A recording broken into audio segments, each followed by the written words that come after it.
Hey, what's going on, guys? Welcome back to another monster video. So in today's video, I'm back with our monster analysis. In today's video, I'm going to be reviewing the monster Melteus. So this video will help you decide what skills to go with, what the runes, what relics, basically everything in general, and just to have a better look on this mythic monster. This mythic will be available in Bounty Hunt very soon. Unfortunately, you'll have to spend money to get it, so it will be the exclusive Bounty Hunt monster, but besides that, yeah, that's literally how you're gonna have to get it. You're gonna have to spend money in order to get this mythic monster. But he has some pretty interesting skills, and I'm gonna go ahead and go through them and give you guys my opinion on whether or not this mythic monster will be a meta. So I hope you guys are excited for today's video. If you are, drop a like and also subscribe to the channel with notifications on. Anyways, let's go on and get started. Alright, so here we go. We have Melteus here, and I'm just gonna get into the analysis right away. I know the backstory isn't really that long, but honestly, with the recent monsters, I've just been skipping the backstory, so let's just do it. I mean, I'm just gonna get into the analysis right away. So take a look at this. Melteus, that's the mythic monster name. That's the design right there. And this is a, yeah, okay, it's a he. Okay, cool. So exploding ballista, that's one of them. It removes shield from all enemies, deals heavy fire damage to all enemies, applies burn to all enemies, requires cooldown. So here's the thing. You're first of all removing shield, right, from all enemies. And then on top of that, you're dealing the heavy fire damage to all enemies as well with the burn torture. Now, if you see his trait, you have artifact, right, which is actually a pretty good trait, I've got to say. It's basically like Crew Electric's one and the shark one and the breeding, you know, the most recent one. So it's a pretty good trait to have, but you've got True Vision. So what I'm actually confused about is, will this mythic monster actually have that? He should, since it's a trait, he should have that True Vision, you know. So it should be there. Yeah, it's not a Sascaster, so that True Vision will be there. So you'll basically be able to land every single one of your skills. It basically makes your skills more precise. So you see that torture that you're going to be applying, the burning, that will actually land on all enemies, unless they're like immune to it or something. But first of all, you're removing the shield, right? So for example, Maelstrom starts off with that 50% shield, so you're basically going to remove that shield, and then you're going to hit him with the heavy fire damage. So you're going to be dealing quite a lot of damage to Maelstrom there. It's kind of like Blamiria's skill. I think it was called Petal Sight or something. So the second skill, the formation one, it heals all allies by 25%, applies a 50% life shield and 50% damage mirror to all allies. Now, it'd be nice if you pair this mythic monster up with Hammergrum or something, or basically any other monsters that basically has skill mirror and stuff, because you can heal yourself by 50%, right, because of that skill mirror. So you're basically going to use it twice, and then that 50% life shield and also damage mirror, which will be nice. So he does have a support skill here, but anyways, that's actually a pretty good support skill, honestly. Healing yourself by everybody in your team for 25% and then applying damage mirror and life shield, man. So here's the thing.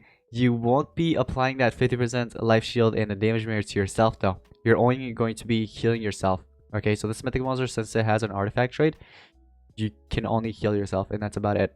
Okay, the 50% life shield and damage mirror, unfortunately, that's gonna, you know, it won't land on you because of the artifact trait, unless your trait disabled, but you can apply it to your other two allies, of course, in your team.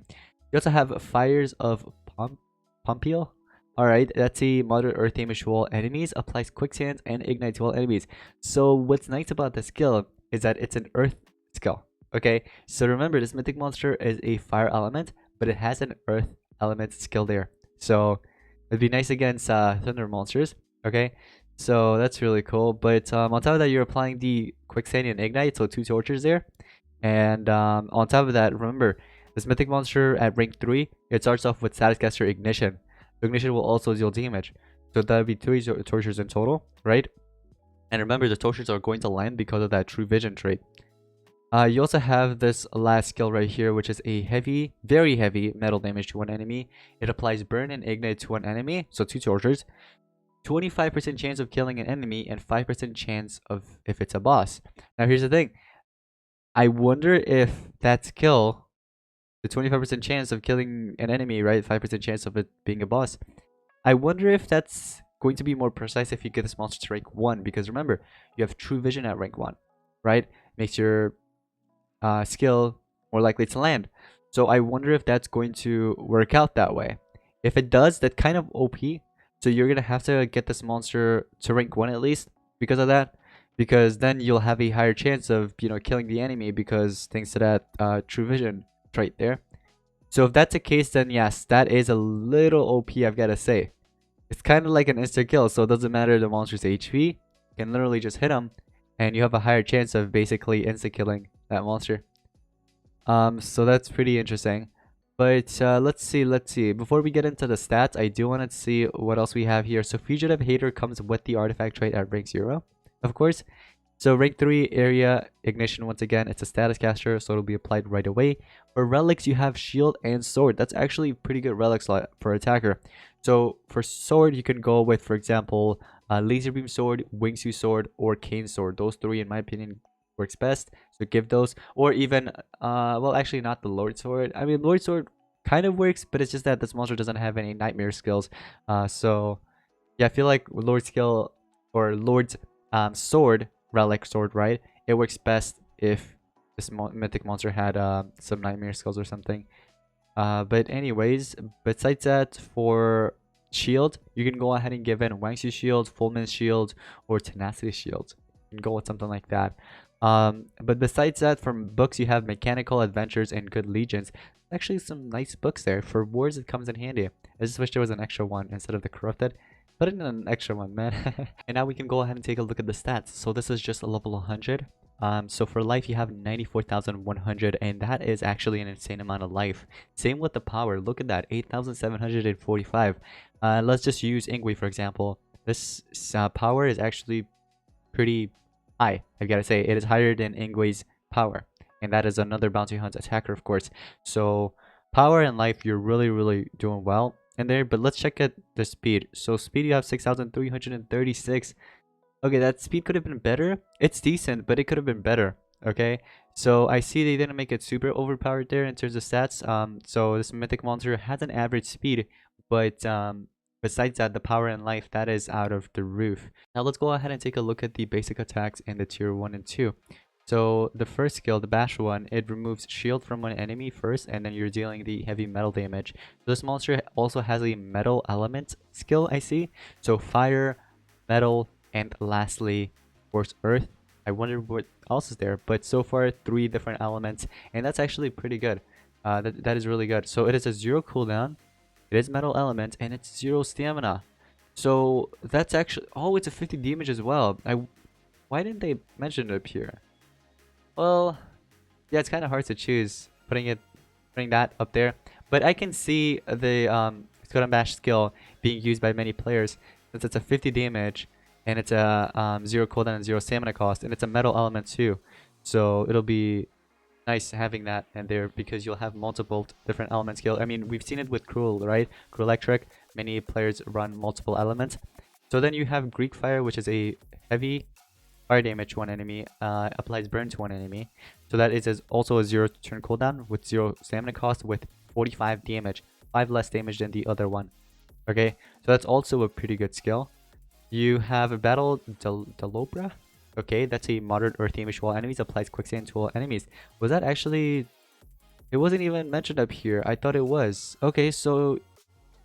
I see. So it's a 2-turn cooldown, 60 stamina cost, 40 damage, right? And on the other hand, this other one, it's a moderate earth damage to all enemies, applies quicksand and ignite. So this one applies ignite on top of that.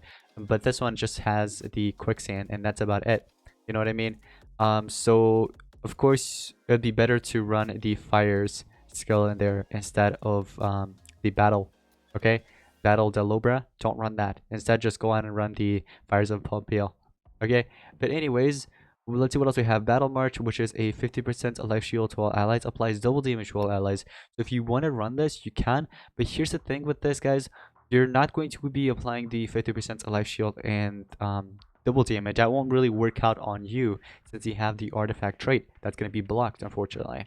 And remember, this is going to be your attacker in battle, right? So why would you do it? If you want to still run it, you can, but remember, you're just going to be helping out your other 2 allies in battle with that double damage and 50% life shield. But if on the other hand, if you run this other support skill, right, the formation one, you'll basically receive the heal, but you won't receive the 50% life shield and the damage mirror your other 2 allies well, because once again of his artifact trait, unless your trait disabled. But anyways, besides all of that, the other skills they were just mentioned up here, so let's go on and skip them. But you have your ultimate here, and it is called Vulcan and Mars. You apply vulnerable to all enemies first, and then fire weakness to all enemies, deals insane fire damage to all enemies, applies ignite to all enemies. So that's a really good ultimate if you think about it, because you're applying vulnerable, right? So 50% more on the incoming damage. On top of that, fire weakness. And remember, this is going to be a fire skill, so you're applying that fire weakness, and then you're going to hit them with an insane fire damage to all enemies, and it's literally impossible to survive that attack. So that's going to be hitting very powerful, and it's just going to be very, very powerful ultimate in general. And on top of that, you're applying the ignite there as well. So that's really good. I've got to say, that's a really good ultimate for attacker. But anyways, besides all of that, you once again, in conclusion, you have 3 different element skills: 1 metal, 1 fire, and 1 earth, right? So that's really good, having that all in one monster. Besides that, stat wise, once again, life and power are really good. Speed, unfortunately, it is lacking a bit, but it's average. And once again, I told you guys what relics to give, but for obscure talents, the best thing to give would be either a unaltering assault, a banishing touch. You can even go with, for example, there are actually many to choose from, but banishing touch, unaltering assault, I'd say smite, the spilling fist. There are many to go with, honestly. There are many to go with, but the best ones would be, of course, unaltering assault and banishing touch. Okay, so yeah, keep that in mind. But with that all aside, I do like that this monster is in Mechanical and Good Legion and Adventures book. The Adventures and Good Legions, I think we've seen that with the other Bounty Hunt monster as well, the free one.